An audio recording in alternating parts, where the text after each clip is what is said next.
할렐루야! 명절 잘 보내셨나요? 코로나로 인해 모이기가 어려워지면서 명절의 분위기가 많이 변한 것 같습니다. 가까운 친척들은 전화로 안부를 나누고 가족끼리 간소하게 모여서 식사를 하고 시간을 보내는 가정들이 늘어났습니다. 여러분은 어떤 명절을 보내셨나요? 명절에 가족들이 다 모이면 꼭 나오는 불편한 주제가 있습니다. 바로 결혼이에요. 언제 결혼할 거야? 만나는 사람은 있어? 동생들도 결혼해서 애까지 있는데 너도 얼른 결혼해야지. 우리가 흔히 나누는 이 얘기는 좋은 가정을 꾸렸으면 하는 선한 의도에서 하는 얘기들입니다. 하지만 이야기를 듣는 당사자들은 이 이야기를 아주 부담스러워하지요. 지금 딱히 좋은 사람을 만나지 못해서 결혼하지 않을 뿐인데 자꾸 결혼 얘기를 들으니까 부담이 되는 거예요. 결혼을 반대하는 것도 아닌데 대화가 한참 지나고 나면 나는 독신주의자가 되어 있습니다. 이 대화의 주제가 얼마나 불편하고 싫은지 이런 이야기들 때문에 가족 모임에 참석하고 싶지 않다는 사람들이 있을 정도예요. 젊은 사람들 중에 이런 이야기가 부담이 돼서 가족 모임에 가기 싫다고 얘기하는 사람들도 있다고 합니다. 이 대화는 상대를 불편하게 하기 위한 대화는 아닙니다.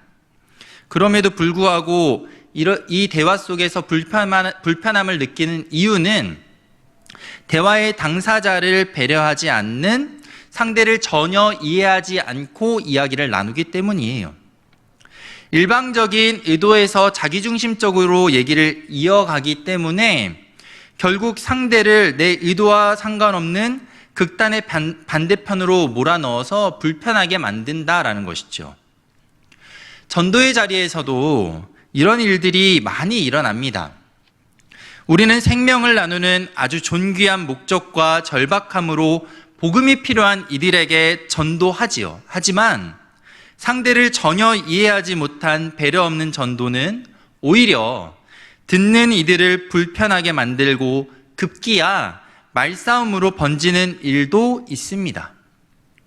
생명을 얻게 하는 복음을 상대에게 치를 떨게 하는 주제로 만들어 버릴 때가 있다라는 거예요.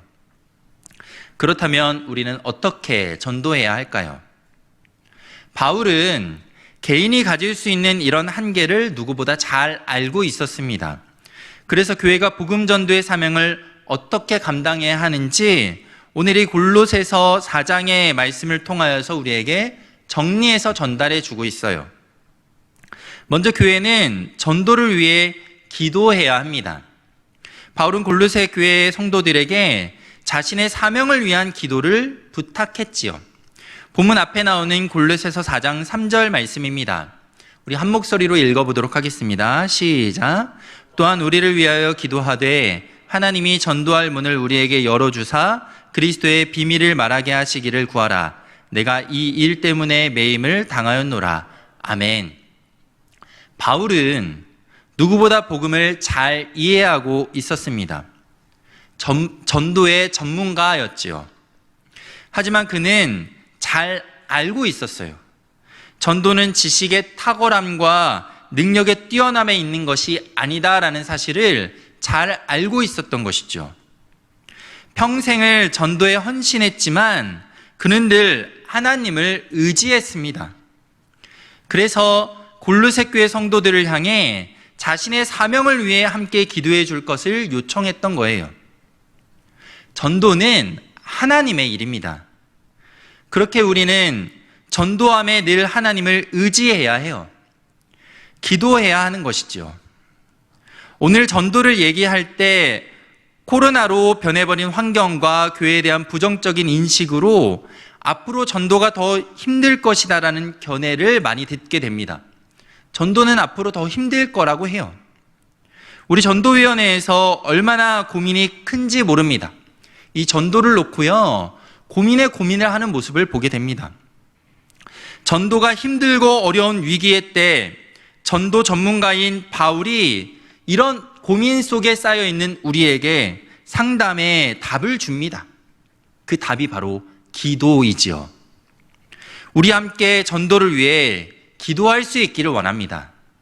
우리 교회의 전도 사역을 위해, 내가 감당해야 할 전도의 사명을 위해 하나님의 도움을 간구하며 우리는 먼저 기도해야 합니다. 하나님 앞에 무릎으로 우리가 마음에 품은 한 영혼을 위하여서, 또 우리가 전도해야 할 그 대상을 위하여서 함께 기도할 수 있어야 한다는 거예요. 교회의 전도의 사역이 시작됐습니다. 이 사역이 하나님 앞에 좋은 결실을 맺을 수 있도록, 전도가 힘들고 어렵다 하지만 하나님께서 이 전도의 사역에 좋은 결실을 주실 것을 기대하며 기도에 힘쓸 수 있기를 원합니다. 전도에 대한 이어지는 바울의 권면은 지혜로 행함입니다. 본문 5절 말씀인데요, 함께 읽어보도록 하겠습니다. 5절 말씀입니다. 시작. 외인에게 대해서는 지혜로 행하여 세월을 아끼라. 아멘. 전도에 있어서 기도의 중요성을 인식하고 기도한다면 이제는 그 대상에게 전도할 수 있어야 해요. 바울은 그 대상을 외인으로 말하고 있는데요, 여기서 이 외인은 교회 밖에 있는 불신자들을 가리킵니다. 전도에 있어서 대상을 외인으로 인식하는 것은 너무나도 중요해요. 그들은 교회가 익숙하지 않습니다. 교회 문화가 어색한 사람들이지요. 우리는 그들을 이해하고 가장 적절한 것으로 그들에게 다가갈 수 있어야 해요.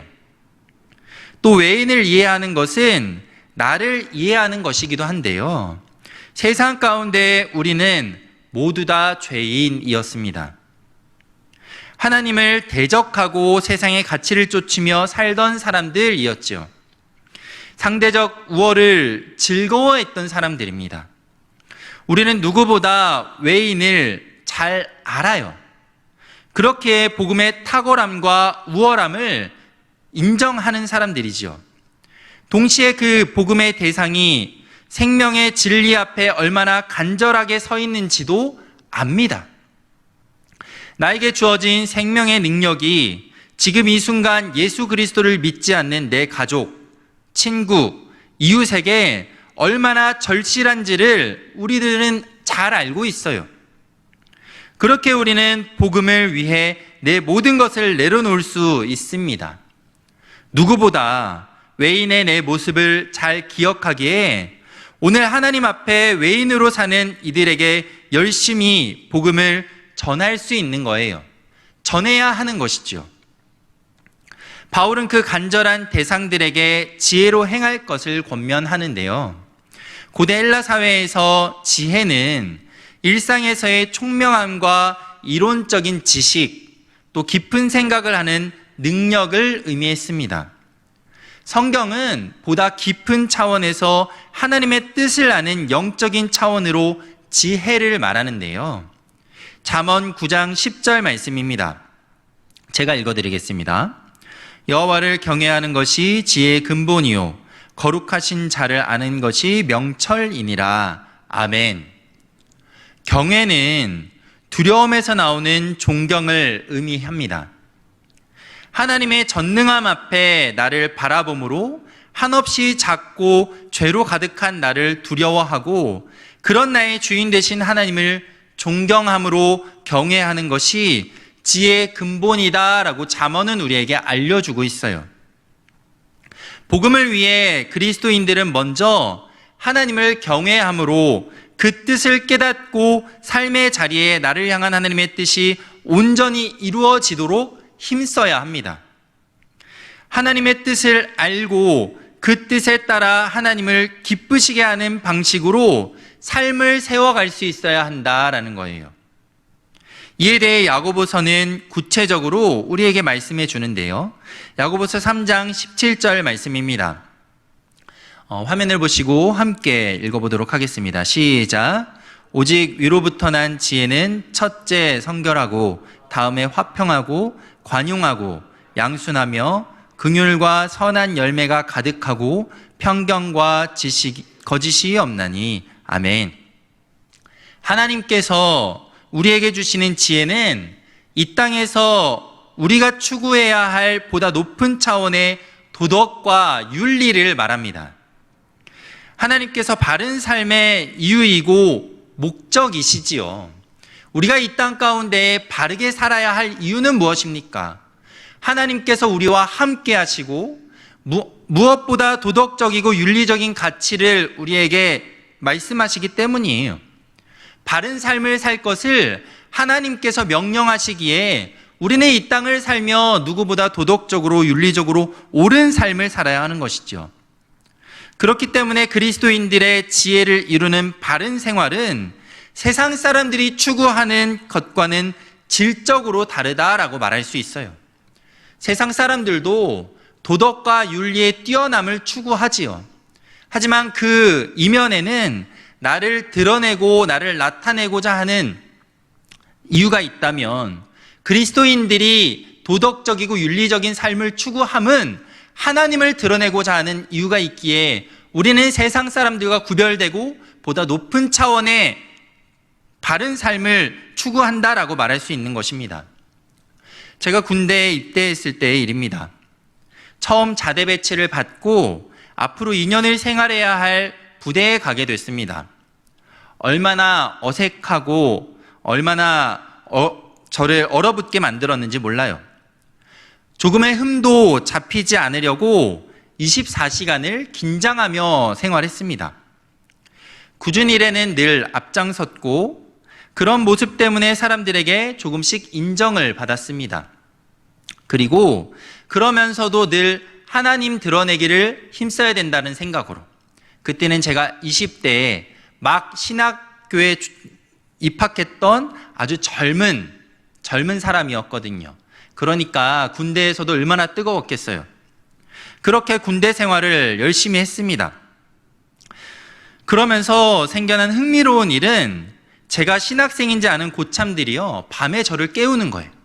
근종아, 잠깐 일어나봐. 그리고요, 조용히 저를 데려가서요, 아무도 없는 곳에서 저를 때린 게 아니고 저에게 기도를 부탁했습니다. 날 위해 좀 잠깐 기도를 해줄래?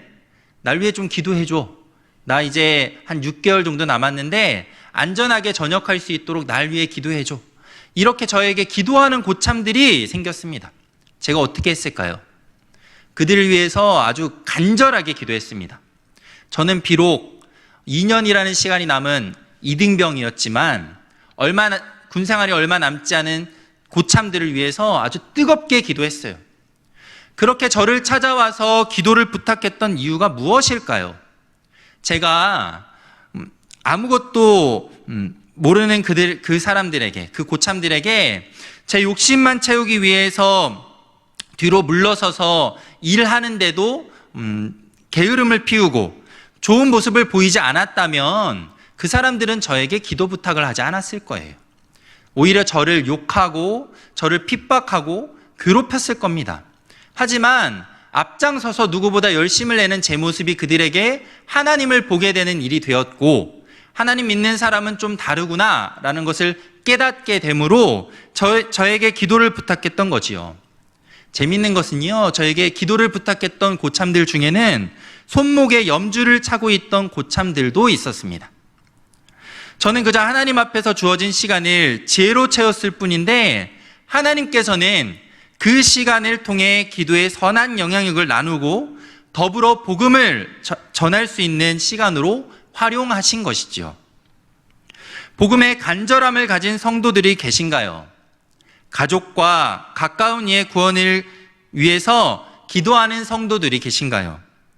지혜로 행할 수 있기를 원합니다. 그리스도인의 지혜는 하나님을 보는 것이고 나를 예의주시하는 하나님 앞에서 바른 삶을 사는 것입니다. 그 지혜가 복음을 전해야 할 많은 대상들의 마음의 문을 여는 힘이 될 거예요. 지금도 우리가 간절히 기도하고 있는 그 한 영혼이 나의 삶을 통하여서 복음을 듣게 될 기회를 얻는다라는 사실을 기억하며 우리의 삶을 하나님 앞에 또 나를 지켜보고 있는 그 한 영혼 앞에 온전히 바르게 세우기를 힘쓰는 저와 여러분 될 수 있기를 원합니다. 또 다른 의미에서 지혜는 시간과 관련된 올바른 태도를 말하는데요. 시간은 하나님께서 주시는 거예요. 그렇게 외인이나 성도나 모두 시간이 소중한 것은 마찬가지입니다. 특별히 성경은 시간을 무한한 것으로 설명하지 않습니다. 이 땅에서 주어진 시간은 하나님께서 만드심으로 시작되었고 예수 그리스도께서 재림하심으로 끝이 날 것입니다. 이 땅의 시간을 말하는 거예요. 우리는 그 끝이 언제인지 모릅니다. 지금 당장 주님이 오심으로 끝날 수도 있지요. 그 유한함을 잘 알기에 우리는 시간을 헛되이 흘려보내지 말고 복음을 전할 기회를 최선의 노력으로 선용할 수 있어야 합니다. 시간은 되돌릴 수 없지요. 그리고 내일의 시간을 보장할 수도 없어요. 그렇게 나에게 주어진 지금에 최선을 다하는 사람만큼 지혜로운 사람은 없을 것이에요. 하나님께서는 이 자리에 모인 우리가 그 지혜의 사람이 되기를 원하고 계십니다. 복음의 은혜로 충만한 채 우리 주변에 붙여주신 많은 불신자들에게 하나님의 지혜로 선한 일과 복음에 합당한 말로 전도하기를 원하세요. 이 부르심에 합당한 행함이 우리의 삶의 자리에 지금 이 순간 우리에게 드러날 수 있길 원합니다. 바울이 알려주는 전도의 마지막 능력은 말입니다. 본문 6절 말씀인데요. 함께 한 목소리로 읽어보도록 하겠습니다. 시작. 너희 말을 항상 은혜 가운데서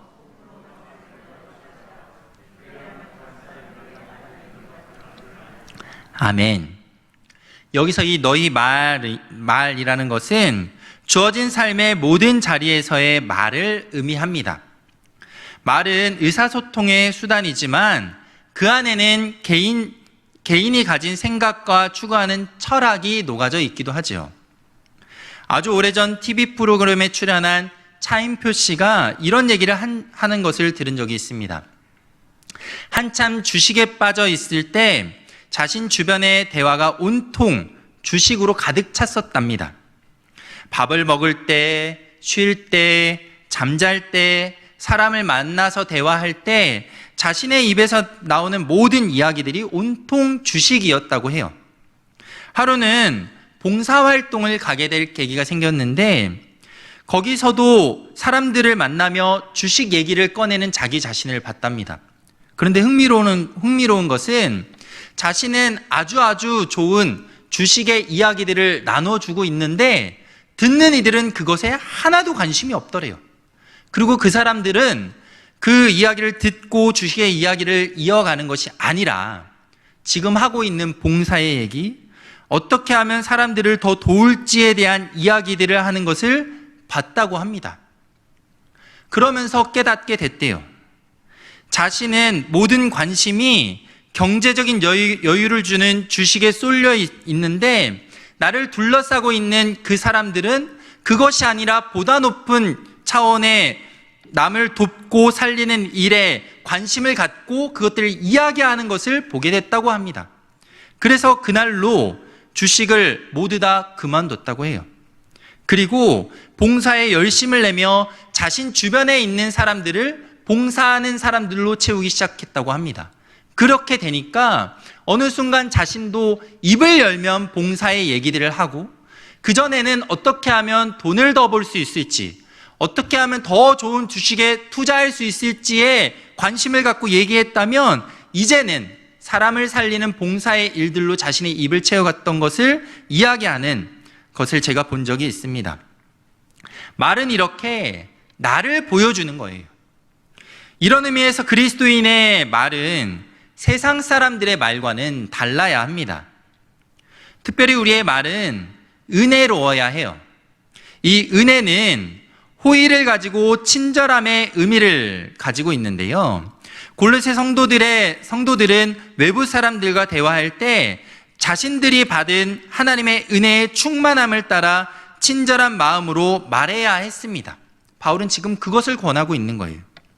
하나님께서 주신 은혜가 내 입을 통해 자연스럽게 나와 함께한 이들에게 전해져야 한다고 지금 권면해주고 있는 것입니다. 하나님께서는 원수인 우리를 위해 자신의 아들을 십자가에 내어주셨죠.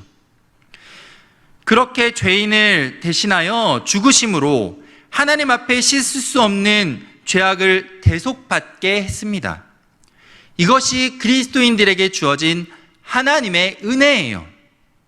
하나님께서 우리에게 그 은혜를 가득 채우시기에 우리의 입은 자연스럽게 은혜의 넘침이 반영된 말이 나와야 하는 것이에요. 우리의 마음이 어디에 있습니까? 우리의 생각이 어디에 있습니까? 세상 사람들과 똑같이 좀 더 많이 갖고 좀 더 많이 누리는 것에 있어 우리 입을 열 때에 복음의 향기보다는 세상의 향기가 퍼져나가고 있진 않나요?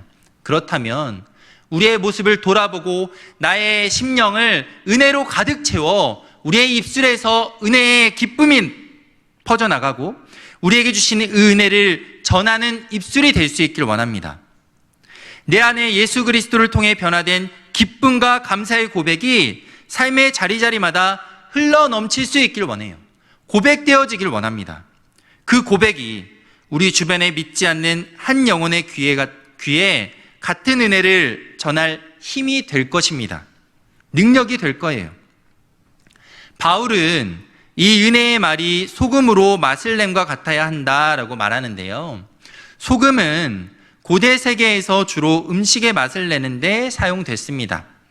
뿐만 아니라 소금이라는 단어가 대화의 맛을 더한다는 은유적인 의미로 사용되기도 했어요.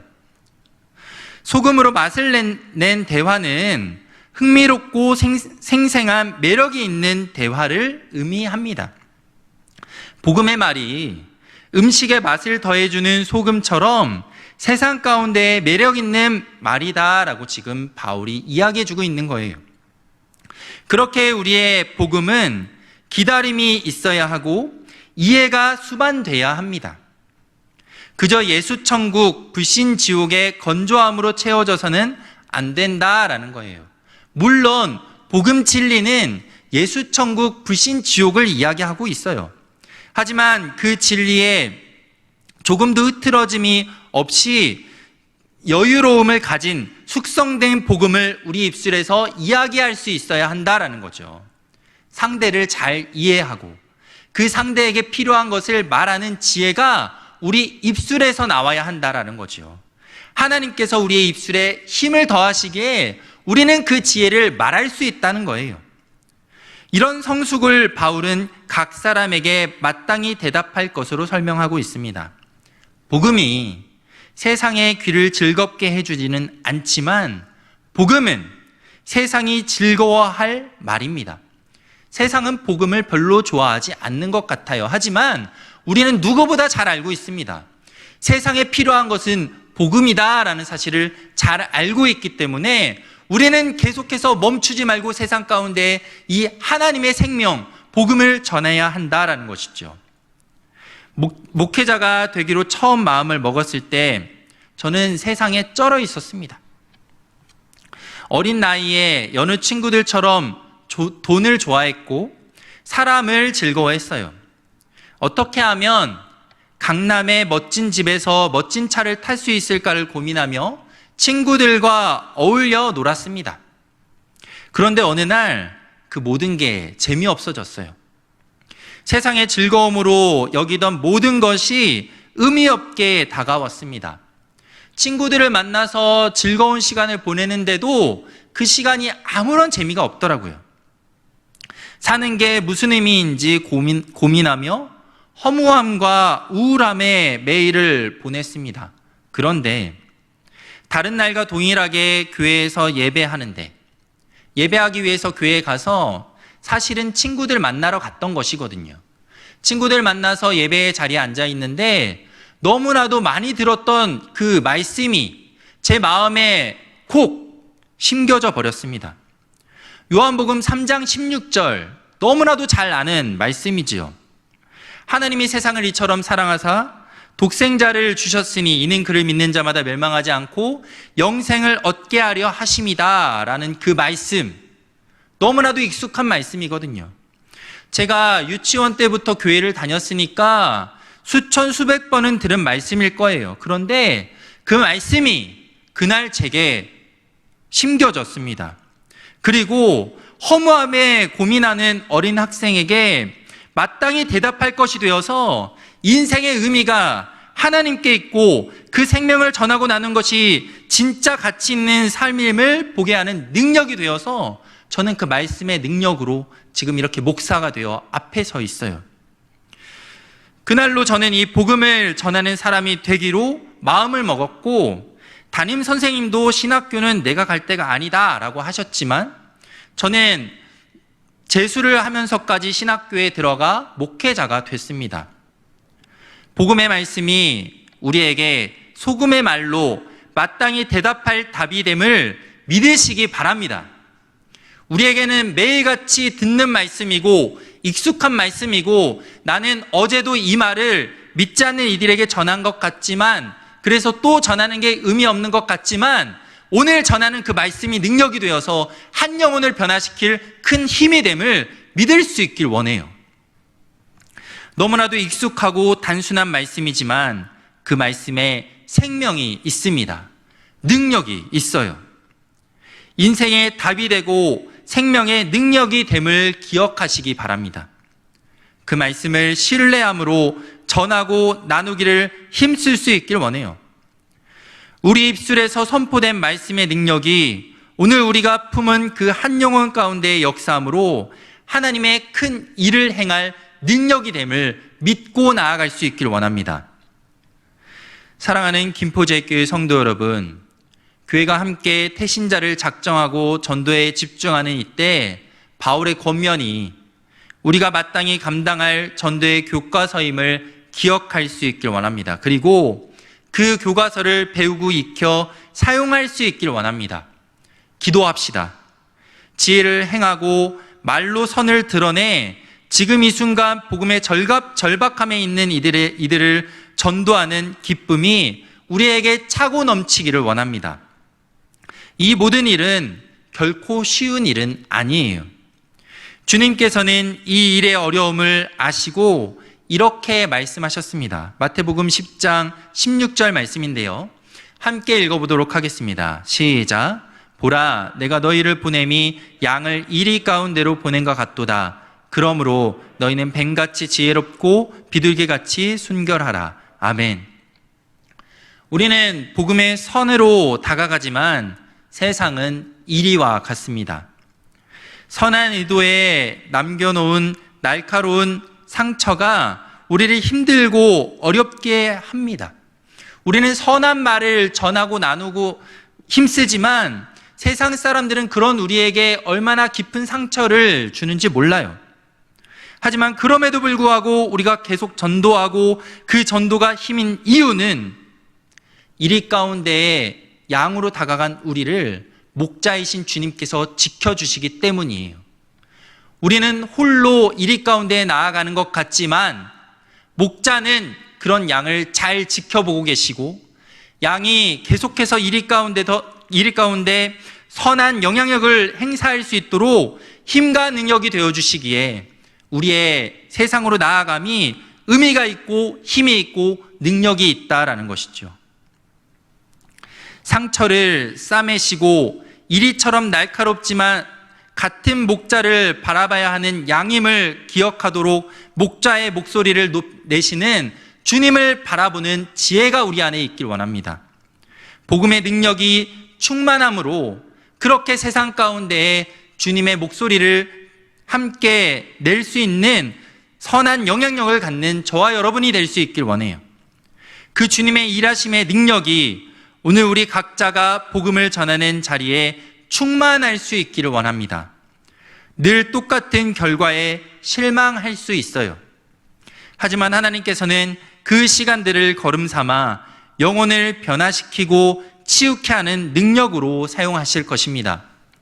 어제도 복음을 전했지만 별다른 변화가 없었어 라는 실망이 우리 안에 있을 수 있지만 오늘 또 복음을 전할 수 있길 원합니다.